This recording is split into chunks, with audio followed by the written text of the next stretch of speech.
Hi friends, welcome to Karu's kitchen சமையல். எல்லோரும் எப்படி இருக்கீங்க? இன்றைக்கி ஒரு சூப்பர் அண்ட் ஈஸியாக செய்யக்கூடிய எல்லாத்துக்கும் ஃபேவரட்டான ஒரு டிஷ் தாங்க.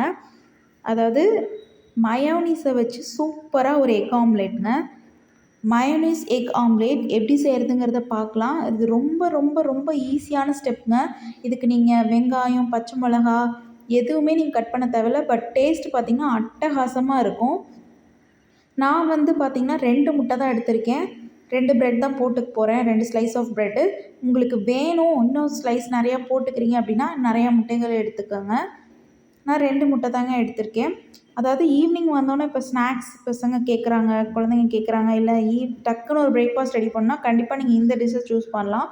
ரொம்ப வேலையே கிடையாது. வாங்க எப்படி செய்யுதுன்னு பார்க்கலாம். இப்போ பேனில் ஒரு ஸ்பூன் ஆஃப் பட்டர் ஆட் பண்ணிக்கிறேன். உங்களுக்கு வேணாம் அப்படின்னா எண்ணெய், சமைக்கிற எண்ணெய் நீங்கள் யூஸ் பண்ணிக்கலாம். பேன் ஃபுல்லாக பட்டர் அப்ளை பண்ணதுக்கப்புறம் இப்போ நம்மளோட முட்டையை உடச்சி ஊற்றிக்கலாங்க. இல்லை நீங்கள் தனியாக பீட் பண்ணி நான் ஆட் பண்ணிக்கிறனாலும் பண்ணிக்கலாம். இப்போ நான் 2 முட்டையுமே உடச்சி ஊற்றிக்கிட்டேன். இதை நல்லா பேன் ஃபுல்லாக ஸ்ப்ரெட்டடாக அப்ளை பண்ணி விட்டுடலாம். அப்போ நம்ம டோஸ்ட்டுக்கு ஈஸியாக இருக்கும். லேயர் பெருசாக இருந்தால் நல்லாயிருக்கும். டோஸ்ட் கவர்டாக இருக்கும் இல்லையா? இப்போது இதில் பாருங்கள், நல்லாவே நான் ஸ்ப்ரெட்டடாக அப்ளை பண்ணி விட்டுட்டேன். இதுக்கு மேலே நீங்கள் பெப்பர் தூள் வேணும்னா ஆட் பண்ணிக்கலாம்.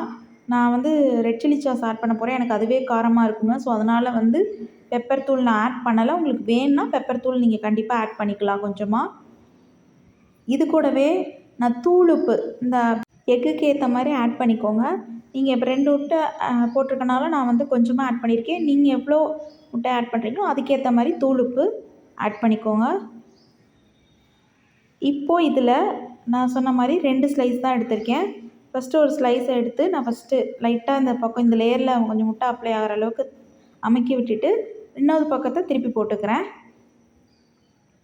இதே மாதிரி இன்னொரு ஸ்லைஸையும் நான் எடுத்து அதே ப்ரொசீஜரில் பண்ணிக்க போகிறேன். இந்த லேயர்லேயும் நல்லா முட்டை அப்ளை ஆகும். அதனால அப்படி அமுக்கி விட்டு நீங்கள் திருப்பி விடுங்க.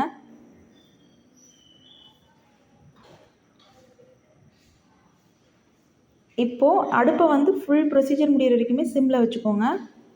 இப்போ சொன்ன மாதிரி மயனீஸ் ஒரு ஸ்பூன், இந்த ஸ்லைஸ்க்கு ஒரு ஸ்பூன், அந்த ஸ்லைஸ்க்கு ஒரு ஸ்பூன் ஆட் பண்ணிக்க போகிறேன். அவ்வளோ மயனீஸ் எனக்கு வேணும்னா நீங்கள் ஆஃப் ஸ்பூன் ஆட் பண்ணிக்கோங்க. பட் 2 ஸ்லைஸ்லேயுமே மயனீஸ் கொஞ்சம் அப்ளை பண்ணுங்கள். இதுக்கு மேலே நான் ரெட் சில்லி சாஸ் ஆட் பண்ணிக்க போகிறேன். ஒவ்வொரு ஸ்பூன் கணக்கில் தாங்க. அதுவும் ஒவ்வொரு ஸ்பூன் மீன்ஸ் அதை விட கம்மியாக தான் ஆட் பண்ணியிருக்கேன். ஆஃப் ஸ்பூன் நீங்கள் எடுத்துக்கலாம். பாருங்கள், அவ்வளோ கம்மியாக தான் நான் ஆட் பண்ணியிருக்கேன். அதிகமாக ஆட் பண்ணல. உங்களுக்கு இது வேண்டாம் அப்படின்னா ஆல்டர்னேட்டாக புதினா, பச்சை மிளகாய் இது 2யும் அரைச்சி ரெட் சில்லி சாஸுக்கு பதிலாக ஆட் பண்ணிக்கோங்க. அந்த மயனீஸ் எக் ஆம்லேட்டும் செம்ம டேஸ்ட்டாக இருக்குங்க. நீங்கள் ரெட் சில்லி சாஸுக்கு பதிலாக அதை ஆட் பண்ணுறனாலும் கண்டிப்பாக ஆட் பண்ணிக்கலாம். இப்போ இது ஃபுல்லாக நம்ம எல்லா பக்கமும் ஸ்ப்ரெட்டடாக அப்ளை பண்ணி விட்டுடலாங்க ப்ரெட்டில். அதை அப்படியே வச்சிடாதீங்க, நல்லா இருக்காது. நல்லா ஸ்ப்ரெட்டடாக இந்த மாதிரி 2யும் மயோனீஸையும் ரெட் சில்லி சாஸும் மிக்ஸ் ஆகிற மாதிரி அப்ளை பண்ணிக்கோங்க.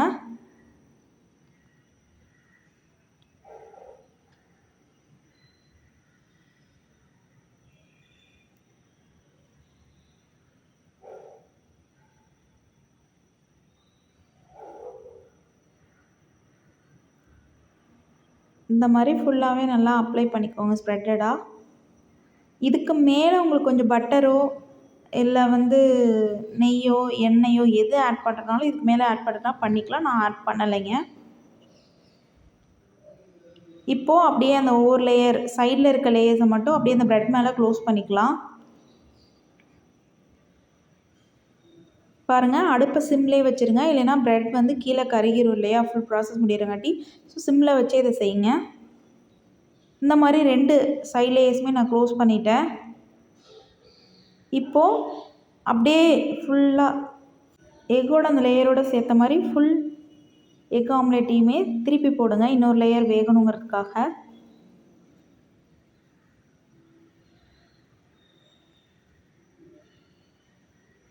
லைட்டாக வெந்தால் போதும், ரொம்ப டோஸ்ட் ஆகணுங்கிறதுலாம் கிடையாதுங்க.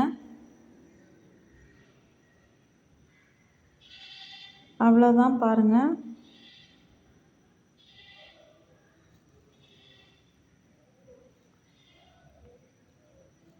அதுவும் இந்த ஒரு வாரமாக பார்த்தீங்கன்னா ஏதாவது சூடாக செஞ்சு சாப்பிடலாமா தான் இருக்குது. ஏன்னா அவ்வளோ பனி இறங்கியிருக்கு.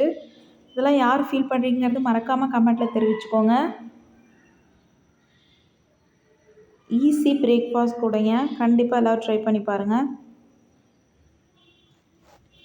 இதை அப்படியே எடுத்து இப்போது 2ஆ மடித்து மேலே கெட்சப் வேணால் வச்சு சர்வ் பண்ணுங்கள். கண்டிப்பாக எல்லாத்துக்கும் பிடிக்கும். மறக்காமல் நம்மளோட சேனலை சப்ஸ்கிரைப் பண்ணிக்கோங்க, ஷேர் பண்ணுங்கள், கமெண்ட் பண்ணுங்கள், லைக் பண்ணுங்கள். மறக்காமல் சப்ஸ்கிரைப் பண்ணிக்கோங்க. தேங்க்யூ.